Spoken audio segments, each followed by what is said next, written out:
बहुत समय पहले की बात है। एक गांव में एक बूढ़ा व्यक्ति रहता था। उसके दो बेटे थे। बूढ़ा वस्तुओं के उपयोग के मामले में कंजूस था और उन्हें बचा बचा कर उपयोग किया करता था। उसके पास एक पुराना चांदी का पात्र भी था। वह उसकी सबसे मूल्यवान वस्तु थी। उसने उसे संभाल कर संदूक में बंद कर रखता था। उसने सोच रखा था कि सही अवसर आने पर इसका उपयोग करूँगा। एक दिन उसके यहाँ एक संत आए। जब उन्हें भोजन परोसा जाने लगा तो एक क्षण तो बूढ़े व्यक्ति के मन में विचार आया कि क्यों ना संत को चांदी के पात्र में भोजन परोसूं। किंतु अगले ही क्षण उसने सोचा कि मेरा चांदी का पात्र बहुत कीमती है। गांव-गांव भटकने वाले इस संत के लिए उसे क्या निकालना। जब कोई राजश्री व्यक्ति मेरे घर पधारेगा तब यह पात्र निकालूंगा। यह सोचकर उसने पात्र नहीं निकाला। कुछ दिनों बाद उसके घर राजा का मंत्री भोजन करने आया।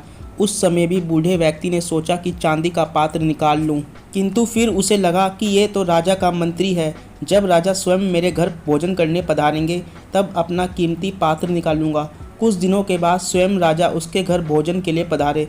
राजा उसी समय पड़ोसी राज्य से युद्ध हार गए थे और उनके राज्य के कुछ हिस्से पर पड़ोसी राजा ने कब्जा कर लिया था। भोजन परोसते समय बूढ़े व्यक्ति ने सोचा कि अभी अभी हुई पराजय से राजा का गौरव कम हो गया है। मेरे पात्र में किसी गौरवशाली व्यक्ति को ही भोजन करना चाहिए। इसलिए उसने चांदी का पात्र नहीं निकाला। इस तरह उसका पात्र बिना उपयोग के पड़ा रहा। एक दिन बूढ़े व्यक्ति की मृत्यु हो गई। उसकी मृत्यु के बाद उसके बेटे ने उसका संदूक खोला। उसमें उसे काला पड़ चुका चांदी का पात्र मिला। उसने वह पात्र अपनी पत्नी को दिखाया और पूछा, इसका क्या करें।